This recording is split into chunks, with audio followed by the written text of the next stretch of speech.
찬송가 421장으로 찬송하시겠습니다. 421장 찬송입니다.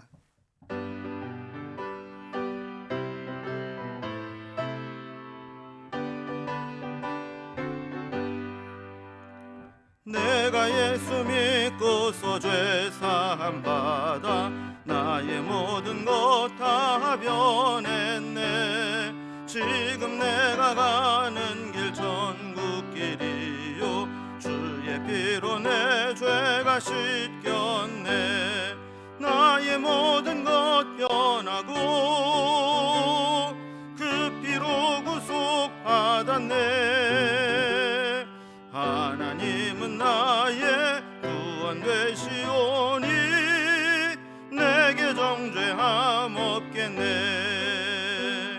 주님 밝은 빛 되사 어둠에 치니 나의 모든 것 다 변했네. 지금 내가 주 앞에 온전케 됨은 주의 공로를 의지함일세. 나의 모든 것 변하고 그 피로 구속받았네. 하나님은 나의 구원 되시오니 내게 정죄함 없겠네. 내게 성령이 임하고 그 크신 사랑 나의 맘에 가득 채우며 모든 공포 내게서 물리치시니 내 맘 항상 주 안에 있겠네. 나의 모든 것 변하고 그 피로 구속받았네. 하나님은 나의 구원 되시오니 내게 정죄함 없겠네. 아멘. 오늘 함께 나눌 하나님 말씀은 신약성경 요한복음 7장 53절에서 8장 20절까지 말씀입니다. 요한복음 7장 53절에서 8장 20절까지 신약성경 156면에 있습니다. 이 말씀을 제가 봉독하겠습니다. 다 각각 집으로 돌아가고 예수는 감람산으로 가시니라. 아침에 다시 성전으로 들어오시니 백성이 다 나아오는지라. 앉으사 그들을 가르치시더니 서기관들과 바리새인들이 음행 중에 잡힌 여자를 끌고 와서 가운데 세우고 예수께 말하되 선생이여, 이 여자가 간음하다가 현장에서 잡혔나이다. 모세는 율법에 이러한 여자를 돌로 치라 명하였거니와 선생은 어떻게 말하겠나이까. 그들이 이렇게 말함은 고발할 조건을 얻고자 하여 예수를 시험함이로라. 예수께서 몸을 굽히사 손가락으로 땅에 쓰시니 그들이 묻기를 마지 아니하는지라. 이에 일어나 이르시되 너희 중에 죄 없는 자가 먼저 돌로 치라 하시고 다시 몸을 굽혀 손가락으로 땅에 쓰시니 그들이 이 말씀을 듣고 양심의 가책을 느껴 어른으로 시작하여 젊은이까지 하나씩 하나씩 나가고 오직 예수와 그 가운데 섰는 여자만 남았더라. 예수께서 일어나사 여자 외에 아무도 없는 것을 보시고 이르시되 여자여, 너를 고발하던 그들이 어디 있느냐? 너를 정죄한 자가 없느냐? 대답하되 주여, 없나이다. 예수께서 이르시되 나도 너를 정죄하지 아니하노니 가서 다시는 죄를 범하지 말라 하시니라. 예수께서 또 말씀하여 이르시되 나는 세상의 빛이니 나를 따르는 자는 어둠에 다니지 아니하고 생명의 빛을 얻으리라. 바리새인들이 이르되 내가 너희를 위하여 증언하니 네 증언은 참되지 아니하도다. 예수께서 대답하여 이르시되 내가 나를 위하여 증언하여도 내 증언이 참되니 나는 내가 어디서 오며 어디로 가는 것을 알거니와 너희는 내가 어디서 오며 어디로 가는 것을 알지 못하느니라. 너희는 육체를 따라 판단하나 나는 아무도 판단하지 아니하노라. 만일 내가 판단하여도 내 판단이 참되니 이는 내가 혼자 있는 것이 아니요 나를 보내신 이가 나와 함께 계심이라. 너희 율법에도 두 사람의 증언이 참되다 기록하였으니 내가 나를 위하여 증언하는 자가 되고 나를 보내신 아버지도 나를 위하여 증언하시느니라. 이에 그들이 묻되 네 아버지가 어디 있느냐? 예수께서 대답하시되 너희는 나를 알지 못하고 내 아버지도 알지 못하는도다. 나를 알았더라면 내 아버지도 알았으리라. 이 말씀은 성전에서 가르치실 때에 헌금함 앞에서 하셨으나 잡는 사람이 없으니 이는 그의 때가 아직 이르지 아니하였음이러라. 아멘. 초막절 절기에 예루살렘 성전에 올라오신 예수님은 이제 본격적으로 우리 유대인들에게 공격을 받으시게 되었습니다. 이제 절기 마지막에 사람들은 다 집으로 돌아가고 예수님은 감람산에서 밤을 지내시고 그 다음 날 아침에 다시 성전으로 나오시게 되었습니다.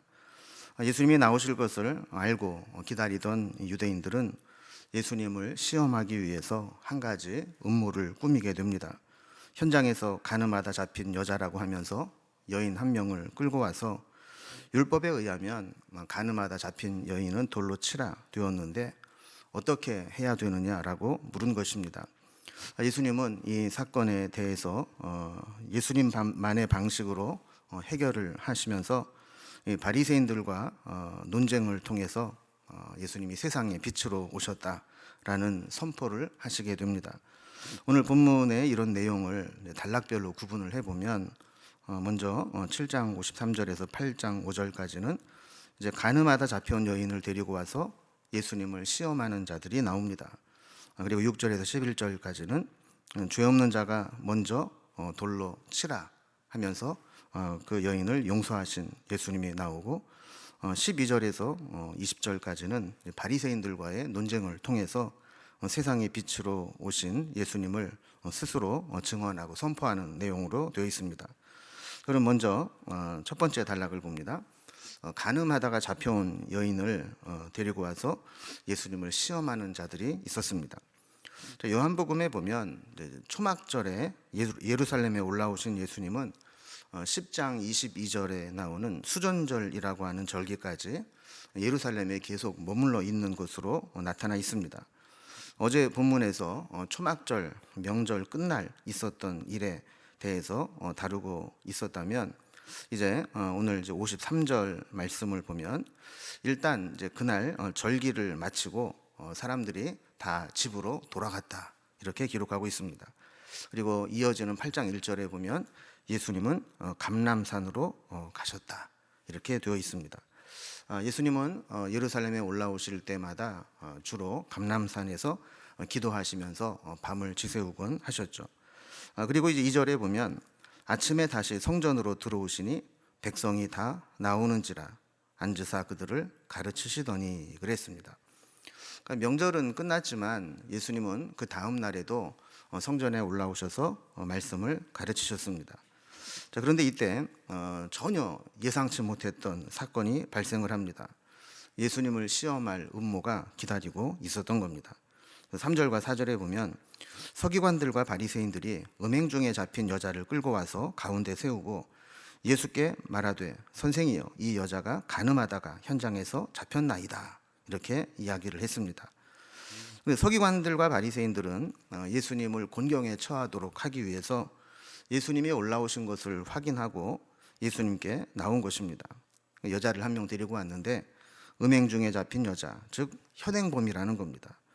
가늠하다가 현장에서 붙잡혀 끌려왔다는 것이죠. 문제는 5절에 있는 말씀과 같이 모세는 율법에 이러한 여자를 돌로 치라 명하였거니와 선생은 어떻게 말하겠나이까? 라고 물었습니다. 자, 모세의 율법에 의하면 가늠하다가 붙잡힌 여인은 돌로 치라 그랬는데 예수님의 의견은 어떠하냐라는 겁니다.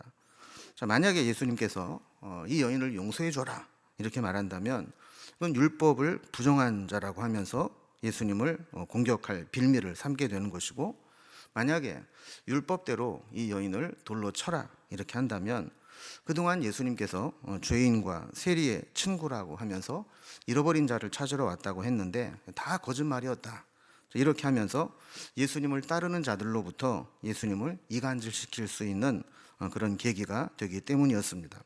그래서 6절에 보면 이러한 사건이 그들이 이렇게 말하면 고발할 조건을 얻고자 하여 예수를 시험함이로라. 그러니까 예수님의 의견을 묻고 순종하겠다라는 것이 아니라 뭔가 예수님을 곤경에 빠뜨리고 시험하려고 했다라는 것이죠. 근데 사실 이러한 시험 자체가 잘못된 것이라는 것을 우리가 알 수 있는 것은 레위기 20장 10절에 보면 누구든지 남의 아내와 간음하는 자 곧 그의 이웃의 아내와 간음하는 자는 그 간부와 음부를 반드시 죽일지니라 그랬습니다. 신명기 22장 22절에도 어떤 남자가 유부녀와 동침한 것이 드러나거든 그 동침한 남자와 그 여자를 둘 다 죽여 이스라엘 중에 악을 제할지니라 그랬습니다. 그러니까 율법의 기본 정신은 간음한 여자나 남자 모두 죽여서 그런 일들이 다시 재발하지 않도록 하라 하는 것이 율법이었는데 이들은 현장에서 잡았다 그러면서 남자는 데리고 오지 않고 여자만 데리고 와서 이 여자를 죽일지 말지 결정하라고 강요하고 있었다라는 것이죠. 그러니까 이들의 이 시험은 정말 율법을 집행하고자 하는 것이 아니라 어쩌면 예수님을 곤경에 빠뜨리도록 하기 위해서 만들어낸 일이라고도 볼 수 있을 겁니다. 자, 두 번째 단락을 보면 이들을 어떻게 하시는가? 예수님은 죄 없는 자가 먼저 돌로 쳐라 이렇게 하시면서 이 여인을 용서해 주시고 새로운 삶을 허락해 주시는 것을 보게 됩니다. 예수님은 저들이 빠놓은 함정과 또 음모에 빠지지 않고 잘 해결해 주셨습니다. 6절과 7절을 보면 예수께서 몸을 굽히사 손가락으로 땅에 쓰시니 그들이 묻기를 마지 아니하는지라. 이에 일어나 이르시되 너희 중에 죄 없는 자가 먼저 돌로 치라 하시고 그랬습니다. 예수님은 먼저 어떤 대답을 하시기 전에 몸을 굽혀서 땅에다가 뭔가를 이렇게 쓰셨다 그랬습니다. 자, 그러자 그들이 묻기를 마지 아니하였다 그랬는데 이 답변은 안 하고 땅에다 글씨만 쓰시니까 묻기를 마지 아니했다. 이 말은 대답을 재촉했다. 계속해서 물었다라는 겁니다. 자, 예수님은 또다시 글씨로 뭐라고 두 번째 쓰십니다. 자, 그리고 나서 이제는 일어나서 너희 중에 죄 없는 자가 먼저 돌로 치라 이렇게 말씀을 하십니다. 자, 여기에서 죄 없는 자가 먼저 돌로 치라.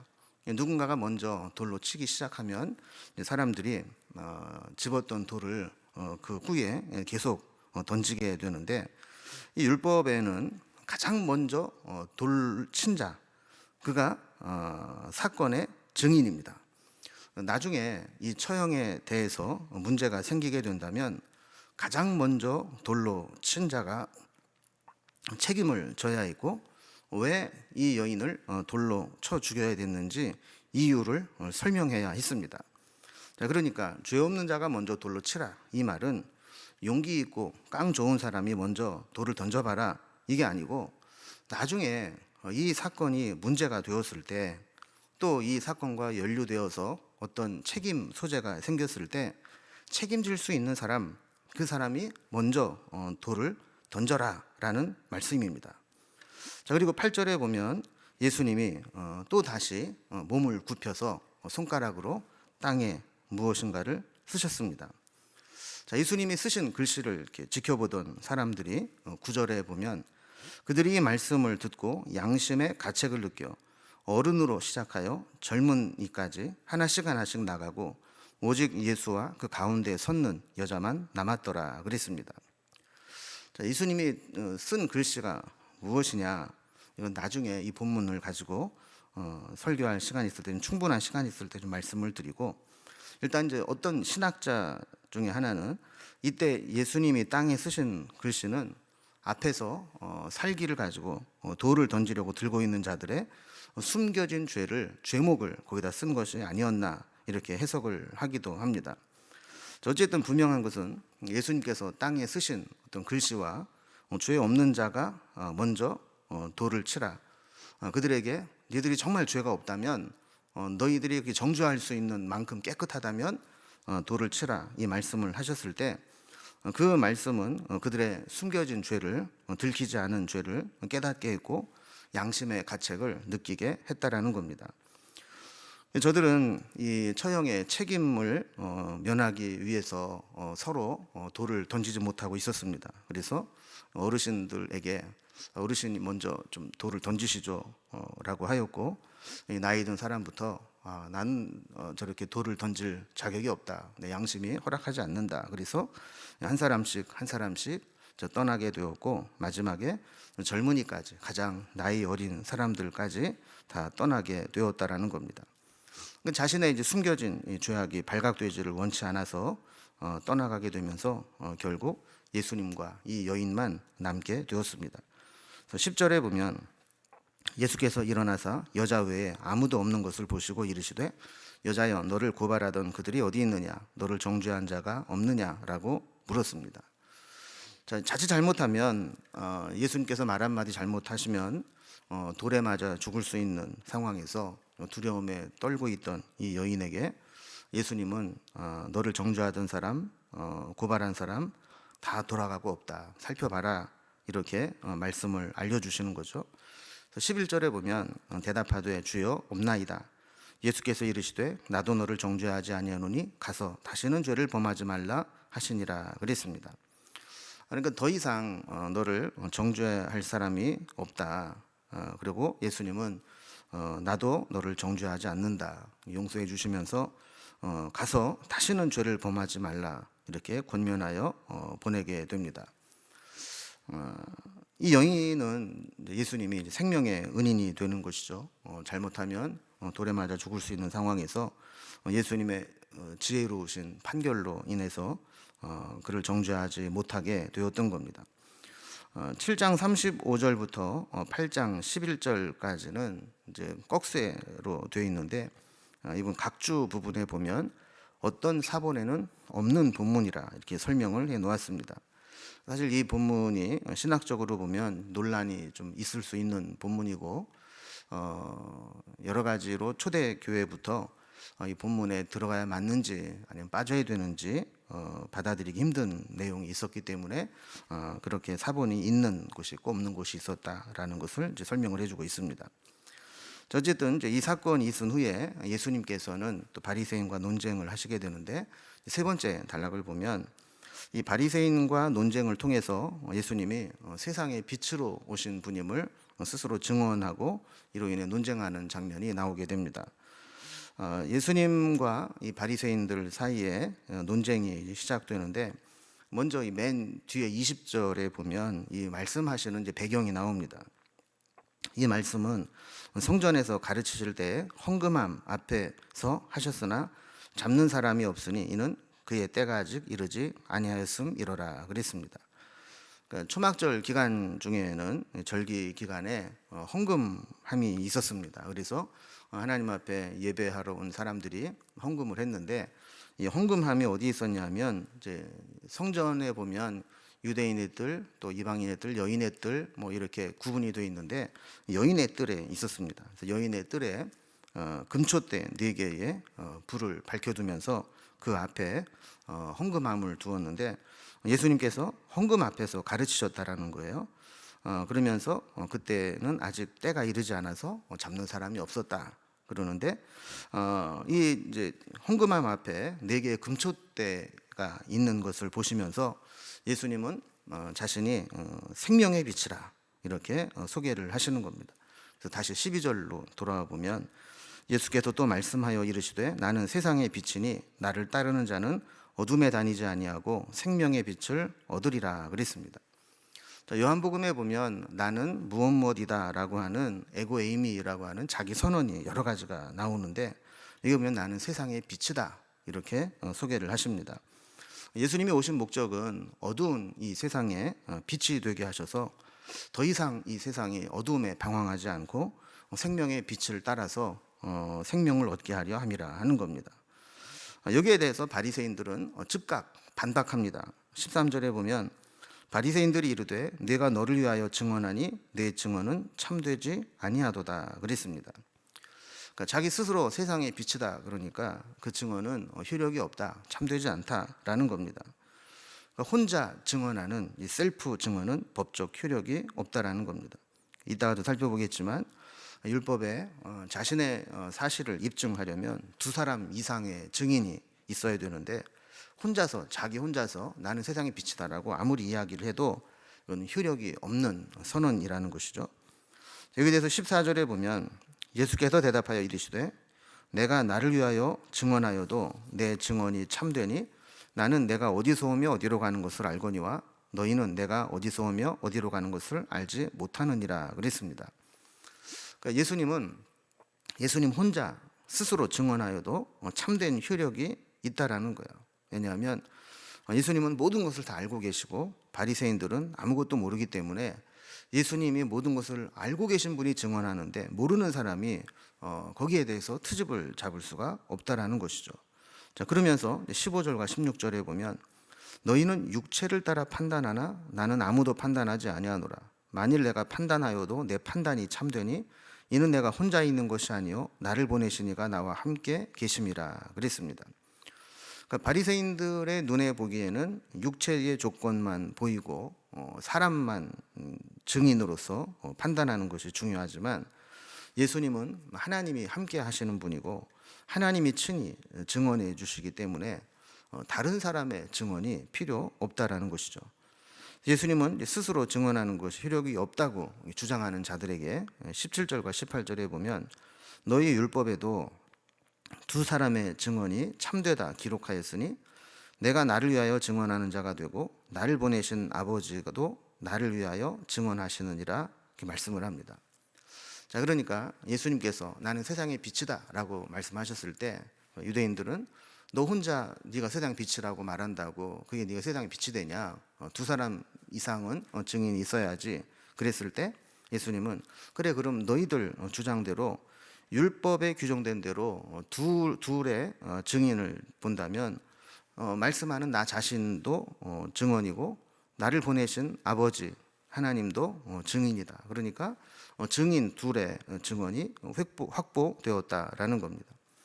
그러자 바리새인들이 예수님께 묻습니다. 19절에 보면 이에 그들이 묻되 네 아버지가 어디 있느냐? 예수께서 대답하시되 너희는 나를 알지 못하고 내 아버지도 알지 못하는도다. 나를 알았더라면 내 아버지도 알았으리라 이렇게 말씀을 합니다. 자, 그러니까 결국은 영적인 무지가 문제입니다. 영적으로 무지하면 하나님의 비밀을 알 수 없고 우리에게 생명의 빛으로 오신 예수님도 알아볼 수가 없습니다. 우리에게 정말 중요한 것은 이렇게 주님이 어떤 분인지 보고 깨달아 알 수 있는 영적인 안목이고 또 생명의 빛으로 오신 예수님을 따라 순종하는 믿음이 필요한 겁니다.